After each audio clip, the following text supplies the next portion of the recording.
Hi, this is Tony Henry from Western Trail Rider, and on one of the Facebook pages I frequent, a question was asked about hobbles. What are the best hobbles that for people to use? And I will say that I have used a number of different kinds of hobbles, all the way from some of the most expensive leather hobbles down to the cheap nylon hobbles. Those that seem to be the strongest. But there are times when the horses want to walk off with hobbles on. They learn to gallop and move around a little bit. And all of those kinds of hobbles tend to leave marks, rub sores on the pasterns of the horses. Now, several years back, my dad and I were on a horseback trip, and the horses had sores on their pasterns from the hobbles. And we happened to find this little piece of nylon rope laying on the side of the trail, and that night, Dad sat by the fire and tied up this pair of hobbles. And that's all I use now. These are the best set of hobbles I've ever had. They didn't cost me anything, and they never leave a mark on my horses. They're tied just to leave a little bit more room in them, for the horse to move with.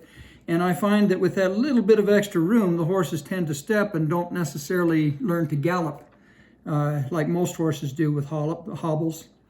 And so what I told people is I would make up a little video and show people how to make them. They are really easy. Now, the first thing you want, this is just soft nylon rope that I got at the hardware store. And this is 1/4 inch. It's too small. I would say that 3/8 inch would be better. And you can see that this is a soft braided nylon rope. And again, that's the one I found on the trail. I don't know where you buy this stuff. But I'm going to tie them out of this light 1/4 inch nylon rope. I wouldn't use anything like hemp or any kind of stiff poly rope or anything, because we're trying to avoid the horses getting rub sores on their pasterns from these. So the first thing you're going to do is you're going to take 2 pieces of the rope, 48 inches long. 2 pieces, 48 inches long. Now, on one end of these, you're going to tie a double overhand knot. It's kind of like a surgeon's knot. Okay, we're going to start at about 6 inches because we want to have a tail on it. But we're going to go like this, tie this overhand knot, and we're going to bring it through, and then you're going to bring it through a second time. Okay? You want to come through twice. Again, it's just a regular overhand knot, like that, but you're going to bring the tail through a second time. Now, take that knot and tighten it up so that it looks like that. Now, there's a reason why we're doing it that way. And you want to have a tail out the end. That's what you're going to use as your handle to tie these things together. Go. So let me get the other one done here.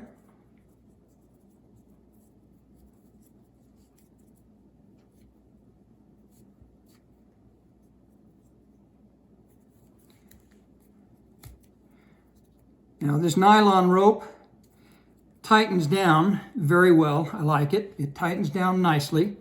And you can also take some glue or fabric cement or cyanoacrylate, whatever you want that'll glue to nylon, and you can let it seep down in here and make that knot so it won't untie. But generally speaking, you're not going to have a problem with that. A lot depends on the kind of rope you use.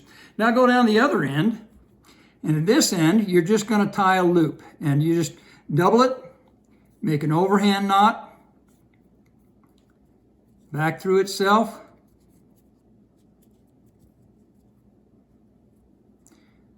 That's what it looks like. Again, it's just an overhand knot. Now, you want to make sure that loop is kind of small, and you don't need very much tail. And you're going to tighten that knot down. Now, the reason you don't want a very big loop there is because this is how you're going to attach those to your horse. And you want to make sure that loop or that knot won't pull through there when the horse is hobbled. Now that you got that, I got one more to do here.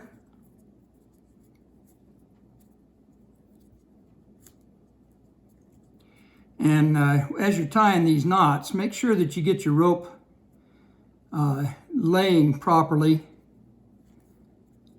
so that you don't have the ropes crossing over top of each other in your knot.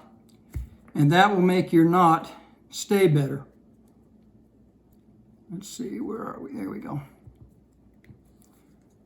Okay, so now we got both of our ropes. Now, lay the knot end to one end and the loop end to the other so that you got it laying like this. Now, let me lay out the originals and you'll see why we're doing that. See, there's the loop, there's the knot, loop, and knot. And that's about what the way you want to see it right there. Now, we're going to take right here and tie another overhand knot and just pull both lines through it.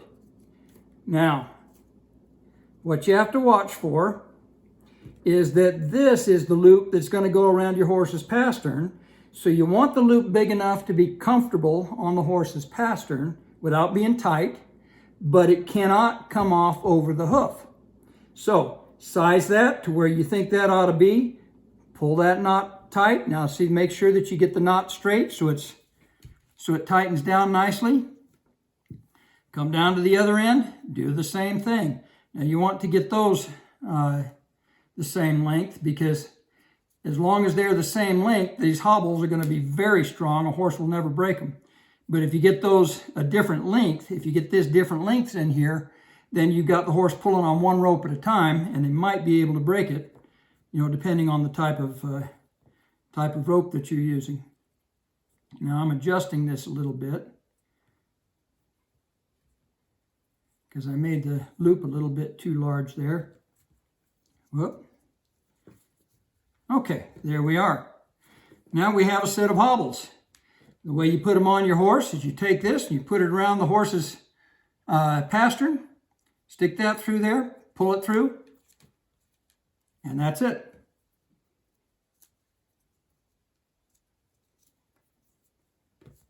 And that's it.